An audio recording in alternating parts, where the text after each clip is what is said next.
Hello everyone, welcome करता हूं मैं भारत पंचाल अगेन आप सबका हमारी नई वीडियो में भारत केमिस्ट्री क्लासेस के यूट्यूब चैनल पर। कैसे हो सब? होप कि सभी बहुत बढ़िया हो एंड बहुत अच्छे से चल रही है आप सभी की लाइफ, पढ़ाई, सब कुछ। तो आज की वीडियो भी बहुत ही ज़्यादा स्पेशल है।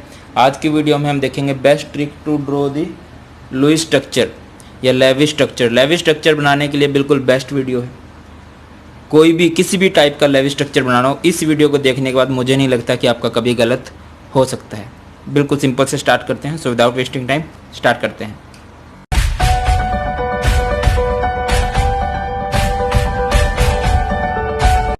तो लुईस स्ट्रक्चर बनाने के लिए ना पहले कुछ रूल्स होते हैं।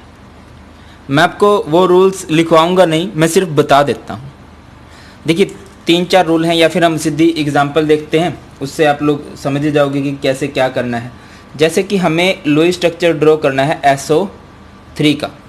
जब भी किसी भी मॉलिक्यूल का आपको लेविस स्ट्रक्चर ड्रॉ करना है ना, तो पहला काम क्या करोगे, आप उन सब में उनके वैलेंस इलेक्ट्रॉन कैलकुलेट कर लोगे। ठीक है, और वैलेंस इलेक्ट्रॉन आई होप कि आप सबको पता ही है कि कितने होते हैं। ग्रुप 1 के जो एलिमेंट्स हैं, मैंने पीरियोडिक टेबल को याद करने का बिल्कुल बेस्ट तरीका बताया हुआ है आपको। ग्रुप 1 की वैलेंस शेल में 1 इलेक्ट्रॉन होता है, ग्रुप 2 की वैलेंस शेल में 2 इलेक्ट्रॉन होते हैं, फिर ग्रुप 13 की वैलेंस शेल में 3 इलेक्ट्रॉन होते हैं, 14 की वैलेंस शेल में 4 इलेक्ट्रॉन्स होते हैं, 15 की वैलेंस शेल में 5 इलेक्ट्रॉन होते हैं, 16 की वैलेंस शेल में 6 इलेक्ट्रॉन होते हैं, 17 की वैलेंस शेल में 7 इलेक्ट्रॉन होते हैं एंड 18 की वैलेंस शेल में 8 इलेक्ट्रॉन होते हैं। यहाँ पे हीलियम एक एक्सेप्शन है जिसकी वैलेंस शेल में 2 इलेक्ट्रॉन होते हैं। ये आप सभी को पता भी होगा। अभी देखिए हमें SO3 का स्ट्रक्चर बनाना है, तो जो सल्फर है, सल्फर की वैलेंस शेल में कितने इलेक्ट्रॉन होते हैं भाई? सल्फर हमारा ग्रुप 16 से बिलोंग करता है, तो इसके पास वैलेंस शेल में होंगे 6 इलेक्ट्रॉन। ठीक है, एंड ऑक्सीजन भी 16 से बिलोंग करता है, तो इसके पास भी कितने हो जाएंगे? 3 × 6 कितना हो गया? ये 3 6 18 + 6 24। अच्छा, जब भी कभी आप लेविस स्ट्रक्चर बनाओगे, एक बात याद रखना कि अगर कभी उस मॉलिक्यूल पे नेगेटिव चार्ज आ गया तो आप उसमें इलेक्ट्रॉन प्लस कर दोगे, और अगर कभी उस पर पॉजिटिव चार्ज आ गया तो आप उसमें से इलेक्ट्रॉन माइनस कर दोगे। रिपीट कर रहा हूँ, अगर कभी माइनस चार्ज आ गया तो इलेक्ट्रॉन आप प्लस कर दोगे, प्लस चार्ज आ गया तो इलेक्ट्रॉन आप माइनस कर दोगे। समझ रहे हो बात को? चलिए, बहुत अच्छी बात है। अभी आपको दूसरा काम जो करना है, पहले आप इसमें सेंट्रल एटम निकालना है कि सेंट्रल एटम कौन सा होगा। अभी सेंट्रल एटम कौन सा होता है? Central atom is like main hero, और मेन हीरो अकेला ही होता है। SO3 में आप देख लो कौन है? सल्फर है, और ये साइडों में क्या बन जाएंगे? इसके बॉन्डेड एटम बन जाएंगे। ओके है। अब पहला काम आप लोग क्या करोगे? पहला काम आप लोग ये करोगे कि सिंगल बॉन्ड बनाओगे। ठीक है, क्या करोगे भाई? सिंगल बॉन्ड तो बनाओगे ही। ठीक है, अब मैं आपको बोलूं कि लेफ्ट कितने इलेक्ट्रॉन है, कितने इलेक्ट्रॉन बच गए? देखिए 24 इलेक्ट्रॉन टोटल थे, और 24 में से कितने चले गए? देखो भाई कितने हैं? 6 हो गए हैं। 1 2 3 बॉन्ड यानी कि 6 इलेक्ट्रॉन चले गए। तो आपके पास कितने इलेक्ट्रॉन बचे हैं? ध्यान से समझने की कोशिश करना। आपके पास बचे हैं 18 इलेक्ट्रॉन। कितने इलेक्ट्रॉन बचे हैं भाई? 18। अब वो आपने 18 इलेक्ट्रॉन लगाने हैं, तो आप कैसे लगाओगे? देखिए जो साइड में है, ये जो आपको दिख रहे हैं, ये बॉन्डेड एटम, इनका ऑक्टेट कंप्लीट होना जरूरी है। ठीक है, ये जो टर्मिनल एटम्स होते हैं जो किनारों पे लगे हैं, इनका ऑक्टेट कंप्लीट होना कंपलसरी है, वो होना ही चाहिए। पहले आप इन्हीं का ऑक्टेट कंप्लीट करोगे। अब इस ऑक्सीजन को देखो तो एक बॉन्ड है यानी 2 इलेक्ट्रॉन है, तो बाकी लगा दो। इसके पास क्या लगेगा? 3 4 5 6 7 8 हो गए पूरे। इसी तरह से आप इसको चेक करो, एक बॉन्ड हो रहा है यानी 2 इलेक्ट्रॉन, 3 4 5 6 7 8 हो गए पूरे। इसको देखो तो एक बॉन्ड है यानी 2 इलेक्ट्रॉन, 2 3 4 5 6 7 8। अब आप देखो जितने इलेक्ट्रॉन आप लेके चले थे, क्या आप उतने इलेक्ट्रॉन्स का यूज कर चुके हो? आप 24 इलेक्ट्रॉन को लेके चले थे, 3 बॉन्ड बन गए यानी 6 इलेक्ट्रॉन, 6 दूनी 12, 6 3 18, 6 चौक 24, 24 इलेक्ट्रॉन का आप लोग यूज कर चुके हो। तो अब देखो सेंट्रल एटम का भी ऑक्टेट कंप्लीट हो चुका है क्या? सेंट्रल एटम को देखो तो आपने इसने 3 बॉन्ड बना रखे हैं। इसने क्या कर रखे हैं? 3 बॉन्ड बनाए हुए हैं। तो फिर क्या करें भाई? इसने 3 बॉन्ड बनाए हुए हैं तो इसका भी ऑक्टेट कंप्लीट करना पड़ेगा आपको।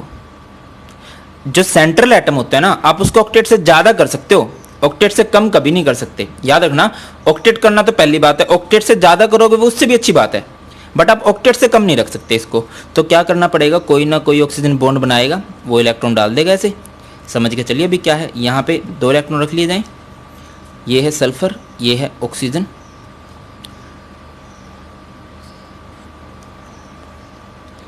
ठीक है, ये है। अब इस ऑक्सीजन ने क्या किया, अपने 2 इलेक्ट्रॉन डाले बॉन्डिंग में और ये इस तरह से बॉन्ड बना दिया। क्या कोई और बना सकता था ऐसे? बिल्कुल बना सकता था। ये ऑक्सीजन भी बना सकता था, ये ऑक्सीजन भी बना सकता था। एंड इसी को हम लोग क्या बोलते हैं, रेजोनेंस बोलते हैं। जब एक जैसे कई स्ट्रक्चर बन जाते हैं ना, उन्हीं को हम लोग रेजोनेंस बोलते हैं। बाकी वो चीज़ हमने बाद में पढ़नी है। ये बताइए यहाँ तक क्लियर हो गया है कि नहीं? बताइए भाई, समझ में आ गया नहीं आ गया? अच्छा, अगर आपको यहाँ पे फॉर्मल चार्ज निकालना हो, फॉर्मल चार्ज का शॉर्टकट मैंने बताया हुआ है, वीडियो ऑलरेडी पब्लिश है, best trick for formal charge by Bharat Panchal sir, कर सकते हो आप लोग। फॉर्मल चार्ज मान लो इस ऑक्सीजन का निकालना है, क्या शॉर्टकट होता है? विराट ने लगाई boundary balance electron minus lone pair of electrons minus bond कितने बनाए। जैसे ये ऑक्सीजन है, इसको आप चेक करोगे 1 2 3, ऑक्सीजन की वैलेंस शेल में कितने इलेक्ट्रॉन होते हैं? 6। एल लोन पेयर आपको कितने दिखाई दे रहे हैं? Lone pair 1 2 3 4, lone pair of electrons 4 है। माइनस बॉन्ड, कितने बॉन्ड बना रखे हैं? 2। तो यहाँ पे चार्ज क्या आ गया? 0 आ गया। अगर मैं बोल लूँ इस ऑक्सीजन का फॉर्मल चार्ज निकाल लो, तो formal charge of this oxygen, बताइए, इस वाले ऑक्सीजन की बात कर रहा हूँ, तो कैसे निकलेंगे? विराट ने लगाई boundary, balance electron 6 minus lone pair कितने दिखाई दे रहे हैं? 6 माइनस बॉन्ड 1, तो यहाँ से -1 आ गया। है कि नहीं? बिल्कुल सिंपल आ गया स्ट्रक्चर समझ में। अच्छा, मैं एक बात बता रहा हूँ कि इससे ज़्यादा भी स्ट्रक्चर बनाए जा सकते हैं और इससे अलग भी स्ट्रक्चर बन सकते हैं, ठीक है। जो और स्ट्रक्चर सारे सही होते हैं, इस बात में आप कंफ्यूज मत हो जाना कि कहीं सारी उस बुक में ये दे रखा था, उस बुक में ये दे रखा था। सबके ऑक्टेट हो रहे हैं ना, बेस्ट है। बट ऐसा भी हो सकता है कि ये ऑक्सीजन भी बॉन्ड बना दे, ये ऑक्सीजन भी बॉन्ड बना दे और इस सल्फर के 6 बॉन्ड हो जाएं, बन सकता है ऐसा भी। मैंने क्या बोला है? ऑक्टेट से ज़्यादा हो सकता है, ऑक्टेट से कम नहीं होने चाहिए इसके पास। क्लियर है? चलो अगला स्ट्रक्चर देखते हैं।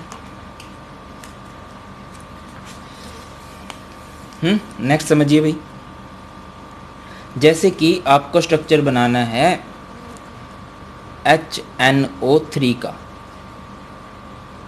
HNO3 का स्ट्रक्चर आप लोगों ने बनाना है। तो सबसे पहला काम आप क्या करोगे? सबसे पहला काम आप करोगे कि इसके पास ये कैलकुलेट करोगे कि कितने इलेक्ट्रॉन्स हैं टोटल, ठीक है। देखो, हाइड्रोजन फर्स्ट ग्रुप का है तो 1 इलेक्ट्रॉन, नाइट्रोजन 15 ग्रुप का है तो 5 इलेक्ट्रॉन, ऑक्सीजन 3 है और ऑक्सीजन 16 ग्रुप का है तो 6 इलेक्ट्रॉन। तो कितना हो गया? आई थिंक यहाँ से भी 24 आ गया। सेंट्रल एटम बोल ली जाए आपको, तो आपको दिख रहा है जो अकेला होता है वो सेंट्रल एटम होता है, बट यहाँ पे 2 हैं, हाइड्रोजन भी है, नाइट्रोजन भी है। तो ऐसे कैसे मैं आपको बताता चलूँ कि हाइड्रोजन हमेशा टर्मिनल ही होता है। और यहाँ पे फिर आपको पता लग गया कि कौन बनेगा भाई सेंट्रल एटम, यहाँ पे बनेगा नाइट्रोजन, ठीक है। और साइडों में आप लगाओगे ऑक्सीजन। और हाइड्रोजन जब भी आ जाए ना, हाइड्रोजन आपको दिख रहा है और ऑक्सीजन भी दिख रहा है, तो हाइड्रोजन एक्चुअल में सेंट्रल एटम से बॉन्ड नहीं बना रहा होता, वो एक्चुअल में उस ऑक्सीजन से बॉन्ड बना रहा होता है। यहाँ तक कर लोगे। सबसे पहले वैलेंस इलेक्ट्रॉन, फिर आप एक स्कैटल स्ट्रक्चर बनाओगे, ठीक है, रफ सा स्ट्रक्चर बनाओगे, और फिर आप हर जगह पे क्या करोगे? एक सिंगल बॉन्ड जरूर लगाओगे।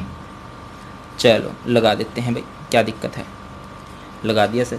आगे बताइए, आगे क्या करना है? हमने बताते हैं आगे भी, समझो कि 24 इलेक्ट्रॉन आप लेके चले थे, 24 इलेक्ट्रॉन आप लोग लेके चले थे। कितने इलेक्ट्रॉन्स का यूज़ कर चुके हो?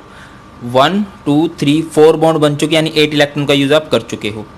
कितने बचे हैं? 16। तो पहले आप इनको पूरा करोगे। देखो, जैसे इस ऑक्सीजन ने एक बॉन्ड बनाया हुआ है, एक बॉन्ड यानी 2 इलेक्ट्रॉन, 3 4 5 6 7 8 हो गया इसका ऑक्टेट। इस ऑक्सीजन की गेड़िया मारो, एक बॉन्ड बना रखा है, 2 इलेक्ट्रॉन, 3 4 5 6 7 8, ठीक है। इसको देखो, 1 2 3 4 5 6, 2 बॉन्ड यानी 4, और ये 8 हो गए। अब देखो, जितने इलेक्ट्रॉन्स आपने लिए थे, क्या उतने आप यूज़ कर चुके हो? बताइए। 24 इलेक्ट्रॉन्स आप लोगों ने लिए थे, 4 बॉन्ड बने, 4 दूनी 8, 2 10, 2 12, 2 14, 2 16, 2 18, 2 20, 2 22 और 2 24 हो गए पूरे। अब क्या ऑक्टेट कंप्लीट है? देखो, हाइड्रोजन तो डबलेट फॉलो करता है, इसके आपको दिख रहा है 1 बॉन्ड यानी 2 इलेक्ट्रॉन। इस ऑक्सीजन को देखो, 2 बॉन्ड 4 इलेक्ट्रॉन और 4 इलेक्ट्रॉन आपको दिखाई दे रहे हैं, 8 हो गए। इस ऑक्सीजन ने 1 बॉन्ड बना रखा है, 1 बॉन्ड यानी 2 इलेक्ट्रॉन, 3 4 5 6 7 8 हो गए इसके पूरे। इसके 1 बॉन्ड है, 1 बॉन्ड के बाद 2 इलेक्ट्रॉन यानी, और 6 आपको दिख रहे हैं 8। क्या नाइट्रोजन का ऑक्टेट कंप्लीट हो चुका? नाइट्रोजन को देखो तो 3 बॉन्ड बना रखे हैं। तो ऐसे केस में क्या करोगे भाई? इसको भी तो समझो। ऐसे केस में क्या करना है?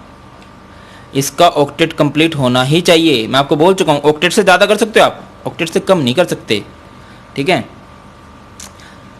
तो देखिए भाई कैसे होगा। ये ऑक्सीजन, यहाँ पे हाइड्रोजन लगा है, तो ये जो ऑक्सीजन भाई साहब हैं, ये वाले ये क्या करेंगे, ये अपने इलेक्ट्रॉन्स को डालेंगे यहाँ पे कि चलो इसका पूरा कर देते हैं। बहुत अच्छे समझ रहे हैं ना ये लुईस स्ट्रक्चर बनाना आप लोग, कुछ रेजोनेंस करेंगे इसके बाद, फिर आपको काम आने वाला है। अब देखो इस ऑक्सीजन ने क्या किया, इस ऑक्सीजन ने अपने 2 इलेक्ट्रॉन डाल के यहाँ पे बॉन्ड बना दिया। फिर आप फॉर्मल चार्ज निकाल सकते हो बहुत आसानी से। क्या मुश्किल है फॉर्मल चार्ज निकालना भी, क्लियर हो गया। बताइए फॉर्मल चार्ज कैसे निकलेगा, जैसे मैं आपको बोलूँ इस नाइट्रोजन के लिए फॉर्मल चार्ज निकाल लो, कैसे निकालते हैं फॉर्मल चार्ज। विराट ने लगाई बाउंड्री, किसी का भी निकाल सकते हो आप, मैं सिर्फ एक सिंपल बता रहा हूँ। तो V यानी किसी के पास वैलेंस इलेक्ट्रॉन कितने होते हैं, नाइट्रोजन के पास वैलेंस इलेक्ट्रॉन भाई आप देखो तो नाइट्रोजन के पास वैलेंस शेल में होते हैं 5 इलेक्ट्रॉन, 15th ग्रुप का है ना। लगाई लोन पेयर 0। B बाउंड्री, कितने बॉन्ड बनाए हुए 4 ना, तो कितना आ गया यहाँ से 1 आ गया। क्लियर होता है। अच्छा जी चलो आगे बढ़ते हैं, कुछ और ट्राई करते हैं। जैसे आपको कुछ चार्ज वाला कर लें क्या अभी डिस्कस, चार्ज वाला नहीं किया अभी तक हमने कुछ डिस्कस। चलो चार्ज वाला देख लेते हैं। जैसे कि आपको बोल दिया गया SO4 2 नेगेटिव, इसमें करना भैया आपने, कैसे करोगे बताइए। SO4 2 नेगेटिव दिया गया है, इसको आप लोगों ने करना है। सबसे पहला काम क्या होता है, वैलेंस इलेक्ट्रॉन निकालते हैं। तो कितने आएंगे, सल्फर 6, ऑक्सीजन 4 × 6 24, एंड माइनस है यानी कि +2 करोगे तो कर दो इसको 26, एंड ये आई थिंक ये 32 आ जाएगा। आपके अकॉर्डिंग भी 32 ही आ रहे होंगे ये, इससे अलग तो नहीं आने चाहिए। चलो अब इसका स्कैटरल स्ट्रक्चर बना लो आप, ढांचा बना दो एक SO ओके। इसके बाद क्या करोगे, आप सब जगह पे सिंगल बॉन्ड जरूर लगाओगे। ये +2 पता है ना कैसे आया, -2 चार्ज दे रखा था मैंने आपको बताया, जब आपको नेगेटिव चार्ज दे रखा तो आप प्लस करते हो। हाँ जी अब बताइए कैसे बनेगा। तो अब आप देखो कि कितने बॉन्ड बन चुके हैं, आपके बॉन्ड बन चुके हैं भैया 4 यानी कि 8 इलेक्ट्रॉन का यूज़ हो गया, कितने बचे 24। अब मैंने आपको बताया था कि साइडो वाला को ऑक्टेट जरूर कंप्लीट हो जाना चाहिए, साइडो वाला का ऑक्टेट कंप्लीट होना चाहिए कंपलसरी, ये आपने ध्यान रखना है। तो देखो तो इस ऑक्सीजन ने एक बॉन्ड बना लिया यानी 2 इलेक्ट्रॉन, 3 4 5 6 7 8। इस ऑक्सीजन ने भी एक बॉन्ड बना लिया यानी कि 2 इलेक्ट्रॉन, 3 4 5 6 7 8, एक बॉन्ड, 3 4 5 6 7 8, एक बॉन्ड, 3 4 5 6 7 8। अब देखना जितने इलेक्ट्रॉन आपने लिए थे क्या उतने आप लोग यूज़ कर चुके हो। हाँ जी बिल्कुल यूज़ कर चुके हैं, चाहे आप चेक भी कर लीजिए। हमने यूज़ कर लिया। देखो 4 बॉन्ड यानी 8 इलेक्ट्रॉन, और 6 दूनी 12 3 18 चौका 24 ये, और ये 4 बॉन्ड यानी 8 इलेक्ट्रॉन ना, 24 और 8 कितने हो गए 32 ही आप लेके चले थे। अब ये 2 नेगेटिव चार्ज आ रहा है, इस पे पूरे पे 2 नेगेटिव चार्ज, या तो आप सिंपली कर सकते हो कि इस पे पूरे पे 2 नेगेटिव चार्ज लगा के दिखा दो, ऐसे ब्रैकेट लगाओ पूरे पे और 2 नेगेटिव चार्ज दिखा दो, या फिर आपको पता लगाना है कि एक्चुअल में 2 नेगेटिव बना कैसे। तो देखिए कैसे कर सकते हो, जैसे ये ऑक्सीजन सारे देखने में एक जैसे लग रहे हैं है ना, मैं बोल देता हूँ फॉर्मल चार्ज ऑफ ऑक्सीजन, किसी भी ऑक्सीजन का निकाल लो एक ही बात आएगी। तो विराट ने लगाई boundary V - L - B, V Virat balance electron, इस ऑक्सीजन के पास बैलेंस इलेक्ट्रॉन कितने होते हैं 6, L लोन पेयर कितने दिखाई देने 6, माइनस बॉन्ड 1, तो इस पर कितना चार्ज आएगा -1, यानी कि हर एक पे कितना चार्ज आएगा -1 ही आएगा। ठीक है, अब आप करो सल्फर की बात, हम बात कर लेते हैं किसकी भैया, अभी बात कर लेते हैं हम लोग सल्फर की। सल्फर का फॉर्मल चार्ज निकाले तो 6 कैसे, बैलेंस शेल में जो इलेक्ट्रॉन है, लोन पेयर कितने हैं 0 है, लोन पेयर जो है वो 0 है। बॉन्ड दिखाने अपने, बॉन्ड कैसे निकलेंगे, बॉन्ड दिख रहे हैं आपको, 4 बॉन्ड बना रखे हैं, तो 6 - 0 - 4, तो यहाँ से कितना आ जाएगा 2 आ जाएगा, तो यहाँ पे आ गया 2 प्लस का चार्ज। अब आप देखो माइनस के 4 और प्लस का 2 है, तो टोटल चार्ज कितना बनने वाला है भैया -2 ही बनने वाला है। आई होप कि अभी क्लियर हो गया होगा कि ये -2 बना कैसे है। और जैसे कि मैं आपको बार बार बोल रहा हूँ कि इस स्ट्रक्चर को किसी और तरीके से बनाया जा सकता है। अब आप बहुत बोलोगे कि सर किस तरह से बनाया जा सकता है, ये हम रेजोनेंस में पढ़ें तो बहुत ज़्यादा अच्छा रहेगा। ठीक है ना, अभी तो सिंपल ये देखो कि हर एक ऑक्टेट हो जाए, साइडो वाला का ऑक्टेट हो जाए, ये ऑक्टेट से ज़्यादा बना सकता है। चलो कुछ और एग्जाम्पल देखें, एक बढ़िया वाला एग्जाम्पल देखते हैं, बड़ा फेमस एग्जाम्पल है CO। 2 एग्जाम्पल देख लेते हैं, CO और एक दूसरा देख लेते हैं CO2। बताइए CO में कैसे आएगा, या पहले CO2 देखें, चलो CO2 देख लेते हैं पहले। वैलेंस इलेक्ट्रॉन निकाल लो, 4 + 12 यानी कि 16 आ गया। 4 कार्बन है ना, 4 + 6 × 2 12, 16 आ गया। बीच में कार्बन आएगा, साइडों में ऑक्सीजन आ जाएगा। पहले तो सिंगल बॉन्ड बनता है। अब इनका ऑक्टेट पूरा कर दो। देखो कितने यूज़ हो चुके हैं, आप ये देखिए कितने यूज़ किए जा चुके हैं। तो 16, 2 बॉन्ड यानी -4, कितने 12 बचे। अब 12 वो आपने लगाने हैं। मैंने आपको क्या बोला था कि जो बॉन्डेड एटम होते हैं, जो टर्मिनल एटम्स होते हैं, उनको ऑक्टेट जरूर कंप्लीट कर देना आपने।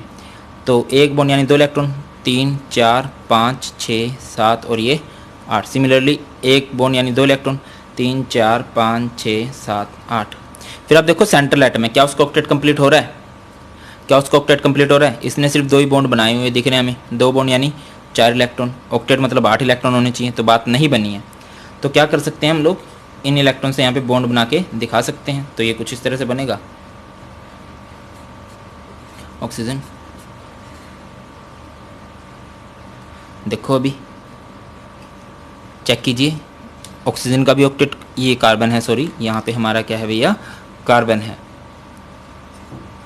ये क्या है, कार्बन।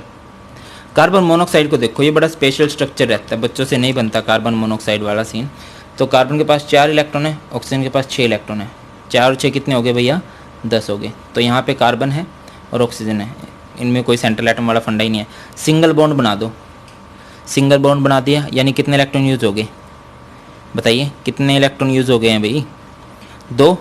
पहले इसका करेंगे, ज़्यादा इलेक्ट्रॉन एक्टिव वाले का ऑक्टेट कंप्लीट कर दें। 3 4 5 6 7 8 कितने हो गए, ऑक्टेट हो गया। इलेक्ट्रॉन देखो कितने यूज़ किए जा चुके, 10 लिए थे आपने, कितने यूज़ हो गए, 1 बॉन्ड यानी 2 इलेक्ट्रॉन, 3 4 5 6 7 8 8 यूज़ हो चुके हैं, 2 बचे, बना दो। क्या इस कार्बन का ऑक्टेट कंप्लीट हो गया, चेक करो, क्या इस कार्बन का ऑक्टेट कंप्लीट हो गया। 1 बॉन्ड यानी 2 इलेक्ट्रॉन और 2 4, जी नहीं, इसका ऑक्टेट कंप्लीट नहीं हुआ। कितनी कमी है, एक्चुअल में इसे 4 इलेक्ट्रॉन की और जरूरत है, 4 इलेक्ट्रॉन यानी 2 बॉन्ड की। तो ये ऑक्सीजन भाई साहब यहाँ पे 2 बॉन्ड बनाएंगे, कुछ इस तरह से बॉन्ड बनेगा। ये तो पहले से ही है, अभी ये नए बॉन्ड बनेंगे। नए बॉन्ड बन चुके हैं, दिखाई दे रहा है। इस ऑक्सीजन का ऑक्टेट कंप्लीट हो गया, गेडिया मारो तो 3 बॉन्ड यानी 6 इलेक्ट्रॉन, 6 और 2 8। इसके 2 इलेक्ट्रॉन और 3 बॉन्ड यानी 6 इलेक्ट्रॉन, 6 और 2 8, दोनों का ऑक्टेट कंप्लीट हो चुका है। अच्छा, आप लोगों ने एक वर्ड सुना होगा कोऑर्डिनेट बॉन्ड, ऑब्वियस जरूर सुना होगा कोऑर्डिनेट बॉन्ड। कोऑर्डिनेट बॉन्ड का फंडा यहाँ से क्लियर हो सकता है आपको। क्या होता है कोऑर्डिनेट बॉन्ड, जब एक एटम्स के इलेक्ट्रॉन 2 एटम शेयर कर लेते हैं ना, उसे हम लोग कोऑर्डिनेट बॉन्ड कहते हैं। जब एक एटम के इलेक्ट्रॉन 2 एटम शेयर कर लेते हैं तो उसे हम कोऑर्डिनेट बॉन्ड। कोऑर्डिनेट का मतलब क्या होता है, हेल्प करना, जब कोई किसी की हेल्प करता है। लाइक एक दोस्त पार्टी दे रहा है और दोनों खा जाएं, पैसे एक बंदे के लगे हैं बट इंजॉय दोनों कर रहे हैं, ठीक है। इस तरह के बॉन्ड को हम लोग क्या कहते हैं, कोऑर्डिनेट बॉन्ड कहते हैं। कैसे निकाल सकते हैं यहाँ से, देखो फॉर्मल चार्ज निकाल लो, फॉर्मल चार्ज ऑफ कार्बन कैसे निकलेगा। फॉर्मल चार्ज, विराट ने लगाई बाउंड्री, वैलेंस शेल में कितने इलेक्ट्रॉन होते हैं इसके, 4। एल लोन पेयर आपको दिखाई दे रहा होगा, लोन पेयर कितने हैं, 2। बाउंड्री बॉन्ड, कितने बॉन्ड बना रखे हैं, 3 ना, तो यहाँ से कितना चार्ज आ गया, -1। अब आपको कैलकुलेट करना है फॉर्मल चार्ज ऑफ ऑक्सीजन।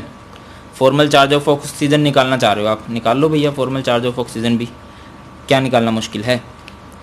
वही शॉर्टकट, विराट ने लगाई बाउंड्री, वैलेंस शेल में होते हैं 6 इलेक्ट्रॉन, एल लोन पेयर दिख रहे हैं 2, बाउंड्री कितने बॉन्ड बना रखे हैं इसने, 3, तो यहाँ से कितना आ गया, +1 चार्ज आ गया। तो इस पे आपको दिख रहा है -1 चार्ज है, इस पे आपको दिख रहा है +1 चार्ज है। तो एज होल अगर आप देखोगे, पूरे को देखोगे तो इस पे चार्ज 0 बनेगा, ये -1 ये +1 एक दूसरे को बैलेंस कर रहे हैं। और अब अगर मैं आपसे पूछूं कि कोऑर्डिनेट बॉन्ड कैसे बना, कहाँ पर कोऑर्डिनेट है, कौन कोऑर्डिनेट मतलब एक एटम के इलेक्ट्रॉन है। अब देखो माइनस चार्ज किस पे आता है, जिसके पास इलेक्ट्रॉन आया है, और प्लस चार्ज किस पे आता है। देखो अगर दोनों ने इलेक्ट्रॉन शेयर करा ना तो दोनों पे 0 चार्ज आना चाहिए था, ठीक है। बट एक पे पॉजिटिव चार्ज आ रहा है, एक पे नेगेटिव चार्ज आ रहा है। इसका मतलब ये है कि इसका एक इलेक्ट्रॉन इससे दूर गया है, और इसके -1 का मतलब है कि इसके पास एक इलेक्ट्रॉन आया है। तो एक्चुअल में हेल्प किसने किसकी की है, ऑक्सीजन ने कार्बन की। तो ये एरो लगा देंगे जिससे हमें क्लियर होगा कि यहाँ पे कौन सा बॉन्ड है, कोऑर्डिनेट बॉन्ड है। ओके, तो बड़ी सारी वीडियोस देखी हमने। आई होप कि आपको सब कुछ क्लियर हो गया होगा इस कंसेप्ट से रिलेटेड, लुईस स्ट्रक्चर से रिलेटेड। आपके स्टिल कुछ भी डाउट्स हो आप लोग मुझे कमेंट सेक्शन में मैसेज करके बता सकते हो। अपने फ्रेंड्स के साथ मैक्सिमम शेयर करनी है ये वीडियो, जो सबसे ज़रूरी है। और हाँ, आप सभी मुझे अनअकैडमी पर भी फॉलो कर लीजिए, वहाँ पर भी रेगुलर वीडियोज़ अपलोड होती हैं। Thank you so much for watching. बहुत जल्द मिलते हैं नई वीडियो में। जय हिंद।